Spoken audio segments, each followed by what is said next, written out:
Hello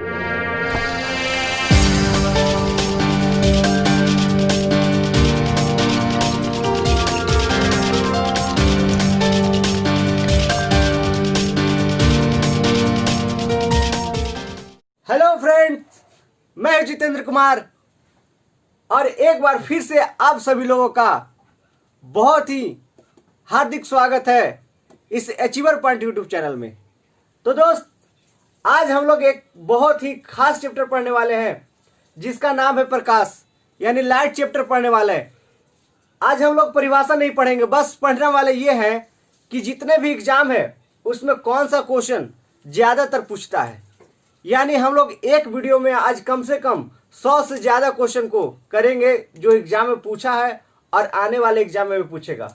जैसे आने वाले एग्जाम अभी जस्ट आर्मी का एग्जाम होने वाला है, रेलवे का एग्जाम होने वाला है, या फिर एसएससी का जो एग्जाम होने वाला है, इसमें इसके लिए बहुत ही आज का ये खास वीडियो होगा।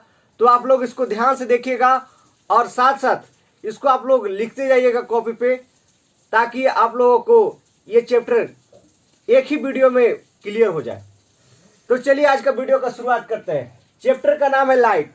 तो लाइट क्या होता है? देखिए, ये जो होता है विद्युत चुंबकीय तरंग होता है। विद्युत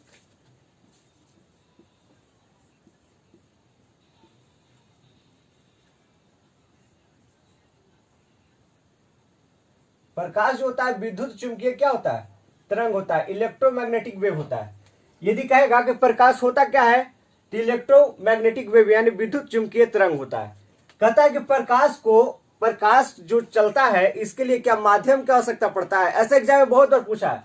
तो प्रकाश के लिए माध्यम की आवश्यकता नहीं पड़ता है, यानी इसके लिए माध्यम का होना जरूरी नहीं है। इतना बात समझ में आया?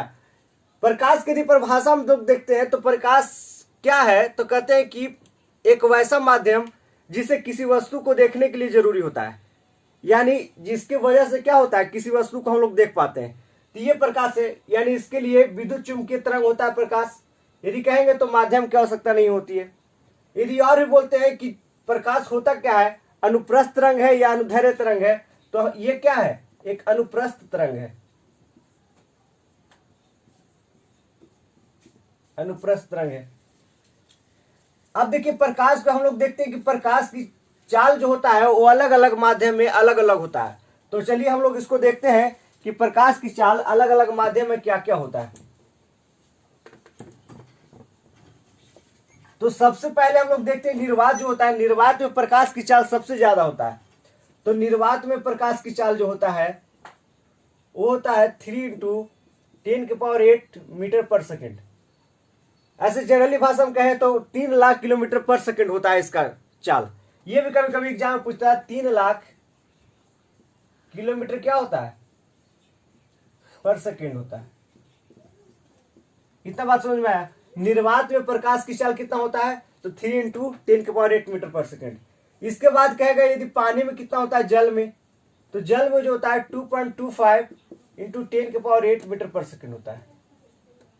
यदि कांच में कहें तो कांच में इसकी चाल जो होता है 2 × 10⁸ मीटर पर सेकेंड होता है।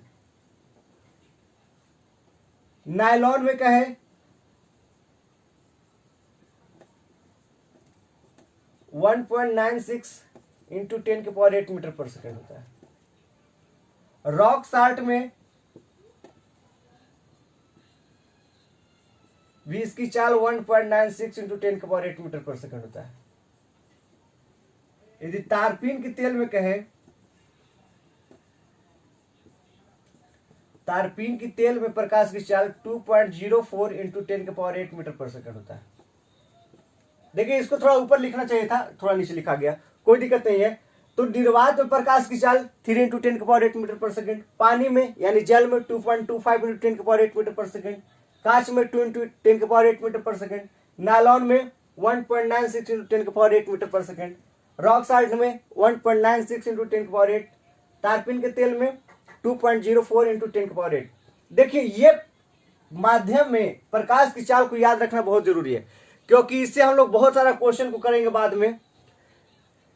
आज का वीडियो नहीं, नेक्स्ट जब वीडियो बनाएंगे तो उसमें हम लोग पढ़ेंगे अपर्तनांक क्या होता है, अपर्तनांक में माध्यम होता है, माध्यम में प्रकाश की चाल। ऐसा एक फॉर्मूला पढ़ते हैं हम लोग, n × c/v।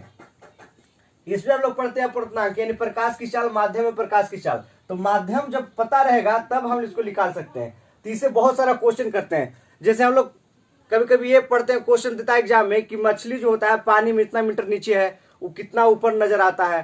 तो ये बहुत सारा चीज हम लोग नेक्स्ट वीडियो में पढ़ने वाले हैं। अब देखिए नायलॉन के बारे में कुछ खास तथ्य है। नायलॉन देखिए NYLNO, इसे होता है न्यूयॉर्क और इसे होता है लंदन। यानी नायलॉन जो बनाया गया वो दो वैज्ञानिक, एक न्यूयॉर्क का था एक लंदन का था, दो वैज्ञानिक ने मिलकर नायलॉन को बनाया। ये कब बनाया था? तो 1935 में बनाया, 1935 यानी 1935 में। 1935 के बारे में हम लोग कुछ खास जानते हैं। क्या जानते हैं कि भारतीय संविधान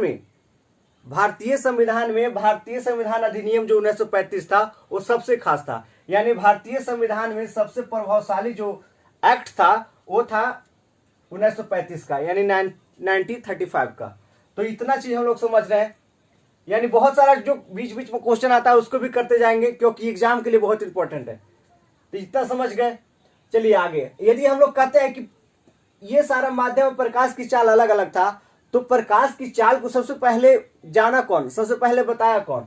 तो प्रकाश की चाल को देखिए यहां पे लिखते हैं, प्रकाश की चाल को सबसे पहले बताया रीमर ने। रीमर जो था वो वैज्ञानिक ने बताया प्रकाश की चाल जो होता है वो कैसे होता है। इन्होंने किसके माध्यम से निकाला? तो बृहस्पति जो ग्रह होता है, बृहस्पति ग्रह का एक उपग्रह है जिसका नाम है गैनीमीड। यानी बृहस्पति ग्रह के जो उपग्रह है वो गैनीमीड की चाल से, उसकी मदद से क्या निकाला? प्रकाश की चाल को निकाला। किसने? रीमर ने निकाला। अब देखिए कुछ खास बात यह है, यदि बृहस्पति के बारे में कहता है तो सौरमंडल का सबसे बड़ा ग्रह कौन है? बृहस्पति है। और सौरमंडल का सबसे बड़ा उपग्रह है वो है गैनीमीड।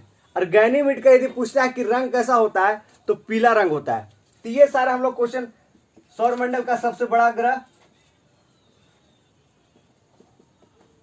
जो कौन है? बृहस्पति है। और सौरमंडल का सबसे बड़ा उपग्रह कौन है?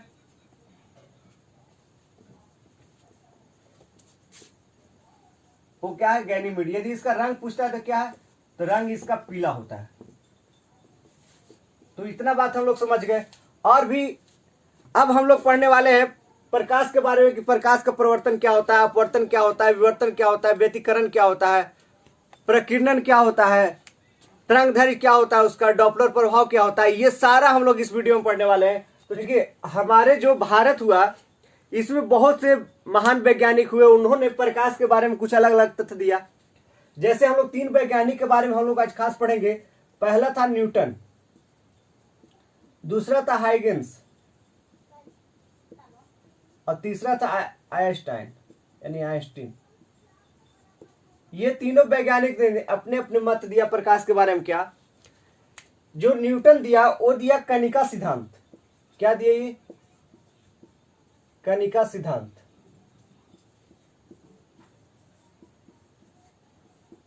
ये दिया तरंग सिद्धांत। ये दिया फोटोन सिद्धांत।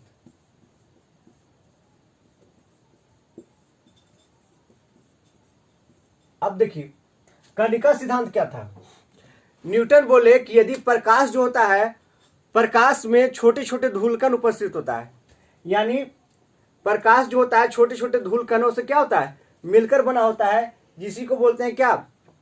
यानी छोटे छोटे कण होते हैं। तो बहुत सारे कण का समूह होता है जिसको हम लोग क्या बोलते हैं? कणिकाएं बोलते हैं। तो वही था कणिका सिद्धांत। ऐसे हम लोग देखते हैं कभी घर में क्या होता है, छोटा छिद्र होता है और उससे जब प्रकाश आता है, जब उसमें देखिएगा तो बहुत सारा छोटे छोटे कण जो धूलकण होता है वो नजर आता है। तो वही था क्या? कणिका सिद्धांत। हाइगेंस बोले तरंग सिद्धांत। तरंग सिद्धांत बोले क्या कि जो प्रकाश होता है उसमें क्या होता है? तरंग उत्पन्न होता है। तरंग कैसा होता है? तो देखिए तरंग दो प्रकार का होता है। अभी हम लोग तुरंत पढ़े। पहला पढ़े अनुदैर्घ्य तरंग,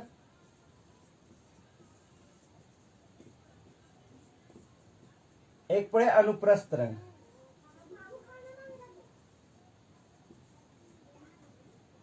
ठीक है, देखिए क्या होता है, जैसे मान लिया कि ऐसे होता है तरंग का माध्यम ऐसे, इसको हम लोग बोलते हैं क्या, शीर्ष बोलते हैं, या इसको श्रृंग बोलते हैं, इसको बोलते हैं गर्त। तो ये देखिए शीर्ष गर्त, शीर्ष गर्त, इसी तरह से आगे बढ़ते जाएगा। तो तरंग जितना ज्यादा वेव करेगा, समझिए उसका शीर्ष गर्त क्या होता है, उतना ज्यादा होगा। यानी ये हो गया श्रृंग, ये भी शीर्ष, और ये शीर्ष से शीर्ष के बीच की दूरी जो होता है, इसी को बोलते हैं हम लोग तरंग दैर्घ्य। क्या बोलते हैं, तरंग दैर्घ्य।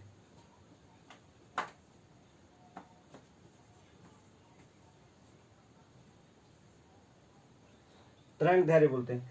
तरंग दैर्घ्य को हम लोग किसे डिनोट करते हैं, तो लेमडा से। अब फोटोन सिद्धांत क्या, आइंस्टीन दिया फोटोन सिद्धांत। फोटोन सिद्धांत क्या है, बोला कि प्रकाश जो होता है, प्रकाश में एक ऊर्जा होता है। ऊर्जा कैसा होता है, तो प्रकाश जो होता है एक ऊर्जा के छोटे छोटे बंडल के रूप में पृथ्वी पर आता है। यानी जो सूर्य से प्रकाश जो आता है वो ऊर्जा का छोटे छोटे पैकेट के रूप में क्या आता है, वहां से प्रकाश क्या करता है, गमन करता है। तो उसी को जो छोटे छोटे बंडल के रूप में आता है, उसी को बोलते हैं हम लोग क्या बोलते हैं, फोटोन बोलते हैं। और इसी को जो सिद्धांत दिया उसको क्या कहते हैं, फोटोन सिद्धांत कहते हैं। तो चलिए इतना बात समझ में आया, तो आगे हम लोग देखते हैं क्या क्या होता है। आज इतना चीज को हम लोग जल्दी जल्दी से क्या करेंगे, कंप्लीट करेंगे। और ये बहुत ही खास है, क्योंकि इससे बहुत सारा जो क्वेश्चन होता है एग्जाम में पूछता है। तो हम लोग इसका पहला शुरुआत करते हैं, यानी कौन सा, प्रकाश का प्रवर्तन। देखिए इसमें समझना क्या है, कहता है कोई भी चिकनी सतह है, यानी कोई भी सतह पर जब प्रकाश पड़ता है तो जितने एंगल के साथ पड़ता है, जितने कोण के साथ उस पर पड़ता है, उतना ही कोण के साथ क्या करता है वो वापस लौट जाता है, जिसको बोलते हैं क्या, प्रकाश का प्रवर्तन। जैसे मान लिया ये बोर्ड है, यदि बोर्ड पे क्या किया जाए, यदि प्रकाश को यहाँ ऐसे इस पर डाला जाएगा तो क्या होगा, प्रकाश इससे क्या होगा, रिफ्लेक्ट करेगा, यानी प्रवर्तन होकर क्या होगा, ये वापस लौट जाएगा। तो इसको क्या बोलेंगे, प्रकाश का प्रवर्तन। जैसे देखिए ये सतह है, मान लिया ये क्या है, शीशा है, इस पे प्रकाश आ रहा है और यहाँ पड़ रहा है, तो जितने एंगल, मान लिया कि इसका एंगल कितना है 60, तो ये 60 एंगल के साथ ही क्या होगा, ये वापस लौट जाएगा। तो इसको बोलते हैं क्या, प्रकाश का प्रवर्तन। जो किरण आता है इसको बोलते हैं हम लोग क्या, आपतित किरण। इसको बोलते हैं क्या, प्रवर्तित किरण। इसको बोलते हैं प्रवर्तन सतह, इसको बोलते हैं प्रवर्तन बिंदु। और ये होता है क्या, अभिलंब। यानी जितने एंगल के साथ आपतित किरण आएगा, ये क्या होगा, प्रवर्तित किरण क्या होगा, वापस चला जाएगा। और ये कहां से टकराएगा, तो प्रवर्तक सतह से टकराएगा, यानी सतह से टकराएगा, क्या होगा, वापस लौट जाएगा। तो जैसे 45 डिग्री के साथ टकराएगा 45 से, 60 से होगा 60 से, 80 से होगा 80 से, यानी जितना एंगल से बनाकर जाएगा उतना एंगल के साथ क्या होगा, वो वापस आ जाएगा। ये दूसरा हम लोग देखते हैं पूर्ण आंतरिक परिवर्तन।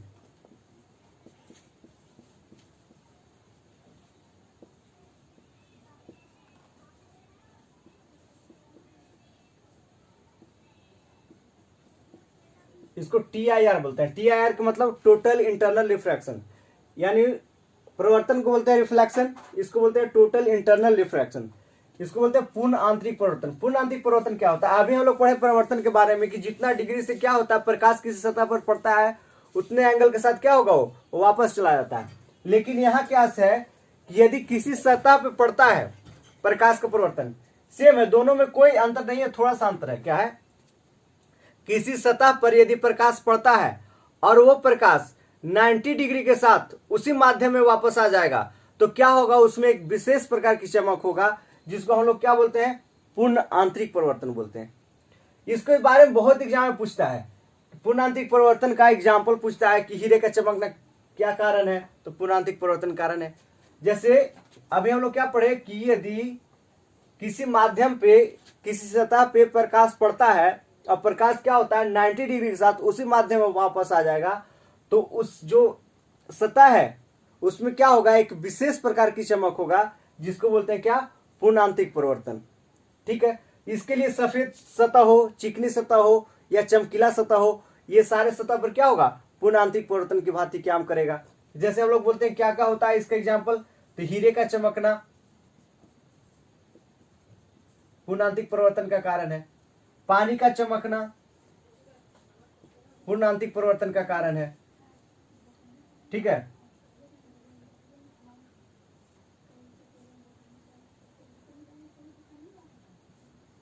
तारकोल का चमकना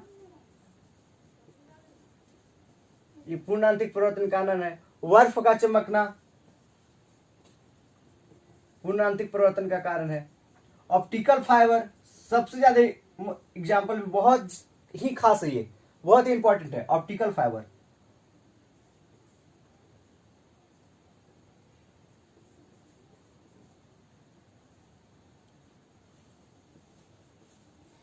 ऑप्टिकल फाइबर किसका एग्जाम्पल है, तो पूर्णांतिक परिवर्तन कारण है। तीसरा हम लोग समझ गए, हीरे का चमकना, पानी का चमकना, बर्फ का चमकना, तारकोल का चमकना, रेत का चमकना, ये भी बहुत ही खास है। रेत का चमकना, रेत का चमकना कैसा, तो हम लोग देखते नहीं, जैसे रेगिस्तान में हम लोग जाते हैं, गए होंगे या फिर देखे होंगे, रेगिस्तान में हम लोग जाते हैं तो क्या होता है कि लगेगा कि बहुत दूर में कि पानी जमा है, और वो पानी होता नहीं है, वो लगता है कि सिर्फ पानी है, लेकिन वहां जाइएगा तो फिर लगेगा आगे पानी है। उतना छोड़ दीजिए, जब हम लोग हाईवे पर चलते हैं रोड पे, तो जब गाड़ी से जाइएगा तो लगेगा कि 100 मीटर या 200 मीटर की दूरी पर कि रोड पे पानी जमा है, और फिर जब वहां जाइएगा तो क्या होगा, वो पानी नहीं रहेगा वहां पे, फिर लगेगा कि नहीं आगे पानी है। तो वो क्या होता है, यही होता है रेत का चमकना, जिसको हम लोग मारीचिका बोलते हैं, मारीचिका,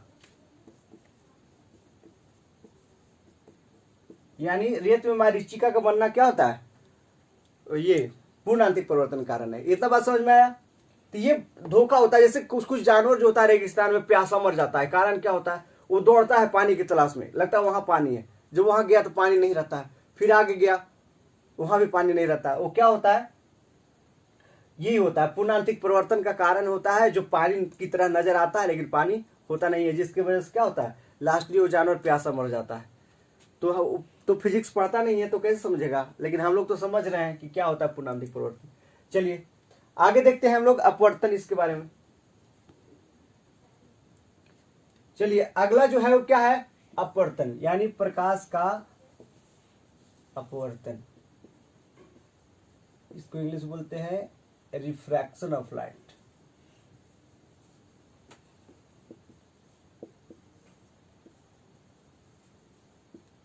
ये देखिए क्या होता है, कहता है कि जब प्रकाश जो होता है किसी माध्यम से एक माध्यम से दूसरे माध्यम में जाता है, तो अपने पथ में क्या होता है, अपने पथ से विचलित हो जाता है। जैसे एग्जाम्पल के लिए देखिए, हम लोग पढ़ते हैं सघन माध्यम, विरल माध्यम, ये सब पढ़े होंगे। होता क्या, देखिए हम लोग दो फिगर बनाते हैं, लेते हैं इसको मानते हैं विरल, इसको मानते हैं सघन। देखिए यहां सघन हो गया, यानी ये अभी जल हो गया, या यहां से हम लोग क्या करते हैं, एक टॉर्च है और इसे क्या दे रहे हैं हम लोग, लाइट दे रहे हैं, तो लाइट जो आएगा यहां से आएगा, यानी इसका जो जाना चाहिए था, ये प्रकाश ऐसा सीधा जाता, लेकिन सीधा नहीं जाके क्या होता है, ये अपने पथ से क्या होता है, विचलित हो जाता है, यानी मुड़ जाता है। इसी को यानी प्रकाश का अपवर्तन वही होता है कि जब प्रकाश एक माध्यम से दूसरे माध्यम में जाता है तो पथ से क्या होता है, विचलित हो जाता है, उसको बोलते हैं क्या, प्रकाश का अपवर्तन। अब कहता है कि सघन से विरल में जाता है और विरल से सघन में जाता है, तो क्या होता है, तो जब विरल से सघन में जाएगा तो अभिलंब की ओर मुड़ता है, क्या हम मुड़ता है, मान लिया कि ये अभिलंब है, तो ये जाना चाहिए था इधर, तो क्या हो जाएगा, ये अभिलंब की ओर मुड़ जाएगा, यानी ये अभिलंब है तो इसकी तरफ मुड़ जाएगा। लेकिन यदि सघन से विरल में जाएगा तो ये अभिलंब से क्या होगा, दूर जाएगा। इतना बात समझ में आया। इसको हम लोग पॉइंट आउट करते हैं कि यदि प्रकाश विरल से सघन माध्यम में जाएगा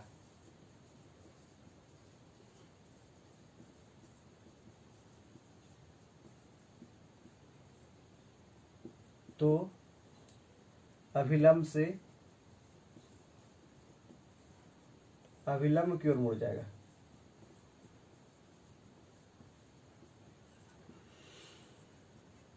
और दूसरा क्या है, कि जब इसका जस्ट अपोजिट कि यदि सघन से विरल में जाएगा तो अभिलंब से क्या होगा, दूर जाएगा। अभिलंब से क्या होगा, दूर जाएगा।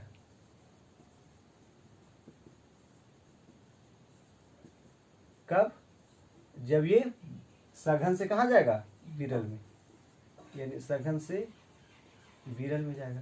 कितना बात समझ में आया? इतना नहीं समझ के डायरेक्ट समझिए, ये गाना सुने होंगे, धोखे प्यार की धोखे, सुने नहीं, ये धोखे प्यार की धोखे। तो देखिए यहां धोखा प्यार वाला नहीं है, यहां देखिए धोखा क्या है, कहता है कि किसी चीज में धोखा होना। सीधा समझिए कि जो अपवर्तन होता है धोखा होता है। धोखा, धोखा कैसा, देखिए धोखा कैसा, जैसे हम लोग एक बाल्टी है, अब बाल्टी में हम लोग सिक्का डालते हैं, ठीक है, लेकिन सिक्का क्या होता है, बाल्टी के पेंदी में नजर नहीं आकर क्या होगा, थोड़ा उठा हुआ नजर आता है, यानी थोड़ा ऊपर नजर आएगा, ये तो धोखा है आपका। दूसरा चीज, जैसे कहते हैं हम लोग एक पानी का बाल्टी है, उसमें हम लोग क्या करते हैं, एक रॉड को डाल देते हैं, ठीक है, या तो एक गिलास पानी लीजिए, ये मारकर उसको डाल दीजिए, तो ये मारकर क्या होगा, सीधा नजर नहीं आएगा, जितना पानी के नीचे है वो क्या होगा, टेढ़ा नजर आएगा। तो ये आपका धोखा है कि नहीं, तो ये सारा आपका धोखा है। जैसे हम लोग देखते हैं तारे का टिमटिमाना, तो तारा नहीं टिमटिमाता है, तारा तो फिक्स है, क्योंकि सुने होंगे तारा का एक अपना प्रकाश होता है, सुने कि नहीं, तो तारा का अपना प्रकाश होता है, टिमटिमाता नहीं है। लेकिन होता क्या है, देखिए क्या होता है, पढ़े क्या क्या पढ़े, तो इसका एग्जाम्पल जितना भी काट दें पूरा। चलिए, तो ये सारे एग्जाम्पल अभी हम लोग क्या क्या पढ़े, जैसे हम लोग पढ़े अभी क्या, तारे का टिमटिमाना,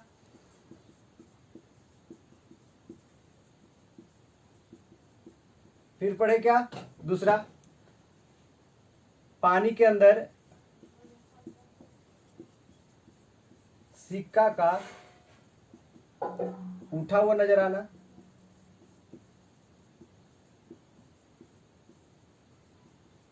तीसरा पढ़े क्या,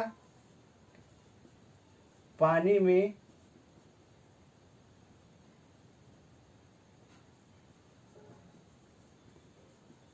लोहे की छड़ टेढ़ी नजर आना।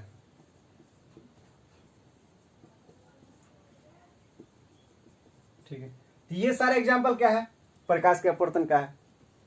देखिए किसी भी हम लोग ऑब्जेक्ट को देखते हैं तो मेरा आंख जो होता है 1/10 सेकेंड ही क्या होता है, उसको ऑब्जर्व करके रखता है। यानी किसी भी चीज को हम लोग देखते हैं तो मेरा जो आंख है या कान, दोनों एक ही काम करता है। आंख जो होता है किसी ऑब्जेक्ट के फिगर को यानी 1/10 सेकेंड तक क्या करता है, ऑब्जर्व करके रखता है, उसके बाद वो फिगर क्या होता है, खत्म हो जाता है।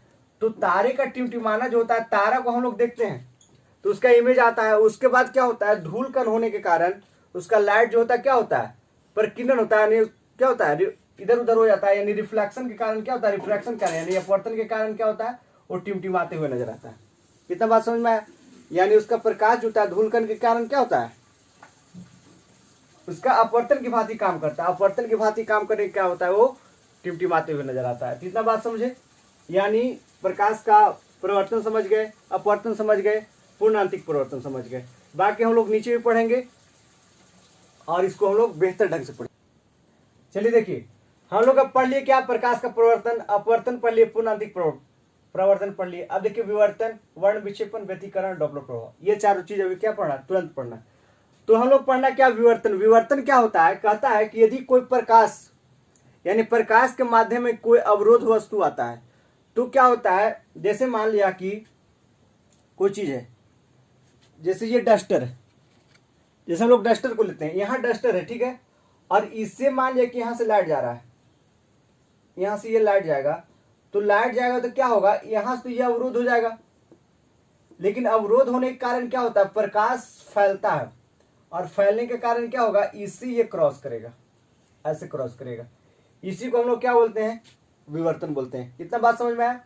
लेकिन कहता है कि यदि इसमें किसी तरह से कोई छिद्र हो, यदि कोई यहां पे कोई छिद्र होता तो इससे क्या होता है, ये क्रॉस करता है, एक प्रकाश का एक रे क्या होता है, ये क्रॉस करता, लेकिन इसके बाद भी क्या होता है, ये जो प्रकाश होता है वो क्या होगा, फैल जाएगा। तो इतना बात समझ में आया। तो विवर्तन होता है कि यदि कोई प्रकाश के माध्यम कोई अवरुद्ध वस्तु आता है तो अवरुद्ध वस्तु से क्या होता है, वो अलग से क्या करेगा, प्रकाश क्रॉस कर जाएगा, यानी उसके साथ बाहर से क्या होगा, यानी आगे निकल जाएगा प्रकाश। इसी को बोलते हैं क्या हम लोग, विवर्तन बोलते हैं। इतना बात समझ में आया। वर्ण विक्षेपण कहता है क्या, वर्ण विक्षेपण यह है कि यदि एक प्रिज्म के साथ, यदि एक प्रिज्म से क्या होता है, श्वेत प्रकाश को गुजारा जाता है तो क्या होता है, वो 7 रंगों में विभक्त हो जाता है। और इस पट्टी पे क्या होता है, 7 कलर का, यानी 7 रंग का एक, 7 रंग का क्या होता है, एक पट्टी प्राप्त होता है। इसको क्या बोलते हैं, वर्ण विक्षेपण कहते हैं। यहाँ क्या क्या कौन कौन सा रंग होता है तो हम लोग जानते हैं,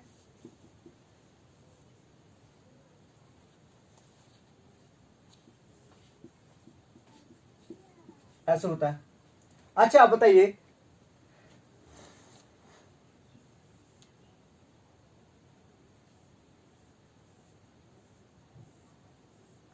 ये वीडियो आप लोग को समझ में आ रहा है, बहुत बेहतर ढंग से समझ में आ रहा होगा।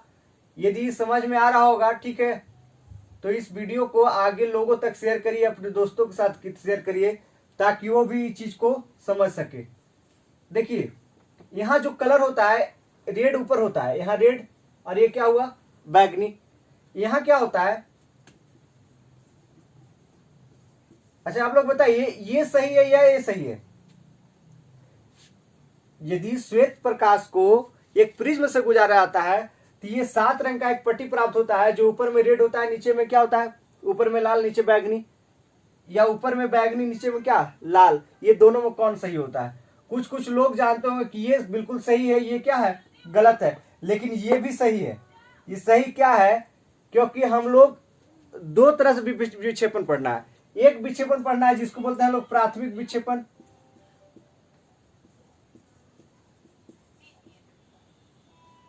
और दूसरा होता है द्वितीयक विक्षेपण। द्वितीयक विक्षेपण होता क्या है, देखिए जैसे एक प्रिज्म से क्या होता है, प्रकाश गुजारा गया तो यहां से क्या होगा, ये प्रिज्म इस ढंग से ऐसे मिलेगा, और ये प्रिज्म से गुजरेगा तो क्या मिलेगा, सिंगल। और इससे जो निकलेगा क्या होगा, एक पट्टी प्राप्त होगा जिसमें क्या होगा, भी ऊपर होगा और रेड क्या होगा, नीचे होगा। तो इस ढंग से जो मिलेगा, जिसमें क्या होता है, बैगनी ऊपर होता है और रेड क्या होता है, नीचे होता है। इतना बात समझ में आया। इसको बोलते हैं क्या हम लोग, द्वितीयक विक्षेपण। देखिए इसका सबसे बेटर एग्जांपल क्या होता है, इंद्रधनुष का बनना, इंद्रधनुष का बनना। अच्छा छोड़िए, इसमें पहले देखते हैं कि रेड जो होता है सबसे ऊपर होता है और वायलेट क्या होता है, सबसे नीचे होता है। यानी इसको हम लोग यदि ट्रिक के रूप में पढ़ते हैं तो वे भी जीरो ऐसे याद करते हैं, red, orange, yellow, green, blue, indigo, violet, लाल, इस ढंग से याद करते हैं। आप देखिए इसमें जो पूछता है एग्जाम में, सबसे इंपॉर्टेंट क्या है, कहेगा कि किसका तरंगदैर्घ्य सबसे ज्यादा होता है, तो लाल का सबसे ज्यादा क्या होता है, तरंगदैर्घ्य होता है। और कहेगा सबसे ज्यादा विचलन किसका होता है, तो बैगनी का। ये दोनों बहुत इंपॉर्टेंट है। कहता है कि यदि किसी प्रकाश को एक प्रिज्म से गुजारते हैं तो सबसे ज्यादा तरंगदैर्घ्य किसका होता है, लाल का, उसके बाद किसका होता है, ऑरेंज का, उसके बाद येलो का, ये घटते क्रम से होता है। लेकिन कहेगा सबसे ज्यादा विचलन किसका होता है, तो नीचे से लेंगे, विचलन सबसे ज्यादा होता है किसका, बैगनी का, फिर उसके बाद इंडिगो का, ब्लू का, ग्रीन का, येलो का, ऑरेंज का, रेड का। इस तरह से क्या होता है, उल्टा होता है। अब देखिए हम लोग इंद्रधनुष के बारे में देखते हैं। इंद्रधनुष कहता है कि इंद्रधनुष जो होता है वर्ण विक्षेपण का सबसे बेटर एग्जाम्पल क्या होता है, क्योंकि यदि इंद्रधनुष बनता है तो किस समय बनता है, आप सोचिए। इंद्रधनुष जब भी बनता है जब क्या होता है, बारिश होता है। अब कोई भी ऐसा आदमी नहीं देखे होंगे कि इंद्रधनुष बना हुआ है आकाश में और क्या है, बिना बारिश का बन गया हो, ऐसा हम लोग कभी नहीं देखते हैं। बात समझ में आया। देखिए इंद्रधनुष बनता क्यों है, क्योंकि इंद्रधनुष जब बनता है उसमें भी समझिए कि वर्ण विक्षेपण होता है, क्योंकि सूर्य का प्रकाश क्या होता है, 7 रंग में क्या होता है, विभक्त हो जाता है। और 7 रंग में विभक्त होता है, तो अब बताइए, अभी हम लोग पढ़े कि 7 रंग में विभक्त तब होता है जब वो प्रिज्म से गुजरता है। अब तो कोई पूछेगा कि क्या आकाश में प्रिज्म रखा हुआ है जो 7 रंग बन जाएगा, नहीं। वहां जो आकाश में होता है वो वर्षा का बूंद जो होता है वो प्रिज्म की भांति काम करता है। बात समझ में आया। यानी वर्षा का बूंद जो होता है वो प्रिज्म की भांति काम करता है, और वो वर्षा के बूंद के कारण क्या होता है, इंद्रधनुष बनता है। तो इंद्रधनुष भी बनता है, प्राथमिक द्वितीयक तृतीयक बनता है, ऐसा हम लोग पढ़े हैं। अब देखिए इंद्रधनुष, देखिए कोई को पूछता है, एग्जाम में बहुत बार पूछा होगा कि इंद्रधनुष कब बनता है। आप देखिएगा इंद्रधनुष तभी बनेगा, आप सोचिए तो इंद्रधनुष कब कब देखें, या तो आप सुबह के टाइम में देखिएगा या शाम के टाइम में देखिएगा, दोपहर में कभी इंद्रधनुष नहीं देखिएगा। कारण क्या होता है, क्योंकि दोपहर के समय में जब प्रकाश पड़ेगा तो सीधा पड़ता है, जिसके कारण क्या होता है, वो प्रकाश की जो वर्षा का जो बूंद होता है उसमें विक्षेपण की क्रिया होगा ही नहीं, यानी जब भी होगा वो शाम के वक्त होगा या सुबह के वक्त होगा। शाम के वक्त यदि सूर्य क्या होगा, पश्चिम दिशा में होगा, तो इंद्रधनुष कहाँ बनेगा, पूर्व दिशा में बनेगा। और यदि सुबह के टाइम में सूर्य यदि पूर्व दिशा में होगा तो उसका जो इंद्रधनुष बनेगा वो पश्चिम दिशा में बनेगा। ये बहुत ही खास है। यदि कोई पूछता है, एग्जाम में बहुत बार पूछा हुआ है कि सुबह के टाइम में इंद्रधनुष किस दिशा में बनता है, तो किस दिशा में बनता है, तो हमेशा समझिएगा कि सूर्य जिस दिशा में होगा उसका विपरीत साइड में होगा, वो इंद्रधनुष बनेगा। इतना बात समझ में आया। अब देखिए प्रकीर्णन क्या होता है। प्रकीर्णन सबसे ज्यादा तरंगदैर्घ्य समझ में आया, यानी जीव प्रकाश वर्ण विक्षेपण के बाद जो सबसे ऊपर होगा उसका तरंगदैर्घ्य क्या होगा, सबसे ज्यादा होता है। और प्रकीर्णन क्या होगा, प्रकीर्णन देखिए क्या होता है, प्रकीर्णन क्या होता है, यानी जब प्रकाश हवा में धूलकण के कारण या समुद्र के जल के कारण क्या होता है, वो फैलता है, तो फैलने की क्रिया को क्या बोलते हैं, प्रकीर्णन कहते हैं। यानी प्रकीर्णन के कारण ही होता है जो, देखिए प्रकीर्णन के दो कारण है, हवा में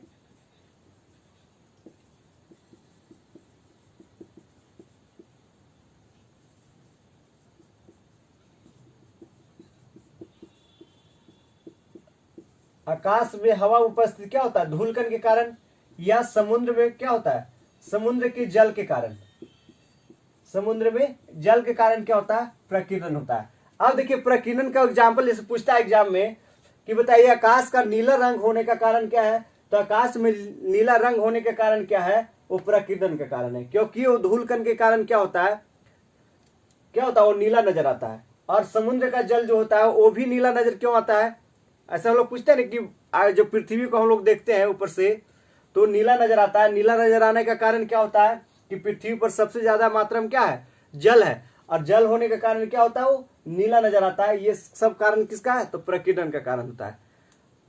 हम लोग देखिए उसके बाद पढ़ते हैं हम लोग क्या, व्यतिकरण। व्यतिकरण क्या होता है, जब हम लोग साधारण भाषा में समझिए कि जब किसी चीज को हम लोग देखते हैं, कोई वस्तु को, और उसका प्रकाश को हम लोग उसका रंग को हम लोग क्लियर नहीं कर पाते हैं कि वो लाल है, पीला, हरा है, इस चीज को हम लोग क्लियर नहीं कर पाते हैं, उसको क्या कहते हैं, व्यतिकरण।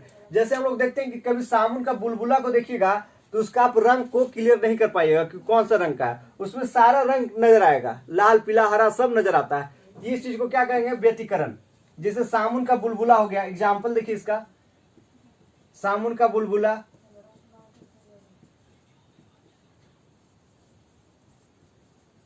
हो गया। जल में तेल, यानी जल में केरोसिन तेल डाल दीजिए, उसके बाद उसका देखिए जो कलर होगा वो क्या होगा, बहुत सारा रंग में नजर आता है, तो ये क्या कहलाएगा, व्यतिकरण कहलाता है। तो इतना बात समझ में आया। यदि रंग में कहेगा कि डेंजर प्रकीर्णन के कारण क्या होता है, जैसे देखिएगा सूर्य उगते समय और डूबते समय सूर्य का रंग क्या होता है, लाल होता है, ये भी क्या होता है, प्रकीर्णन के कारण होता है। ये छूट गया था, कारण क्या होता है, देखिए क्योंकि बहुत सारा रंग होता है, सातों रंग, तो 7 रंग जो होता है उसका तरंगदैर्घ्य ज्यादा होने के कारण आगे जाता है।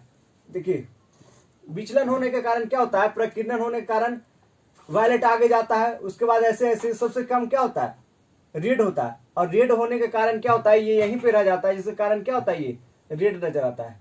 तो ये डेंजर के लिए, तरंगदैर्घ्य ज्यादा होने के लिए क्या होता है, इसका डेंजर के रूप में इसका उपयोग करते हैं हम लोग। जैसे रेलवे में सबसे ज्यादा जो उपयोग करता है वो कौन सा करता है, रेड करता है, उसके बाद ऑरेंज करता है, ग्रीन करता है, ये सारा चीज क्या करता है, उपयोग करता है।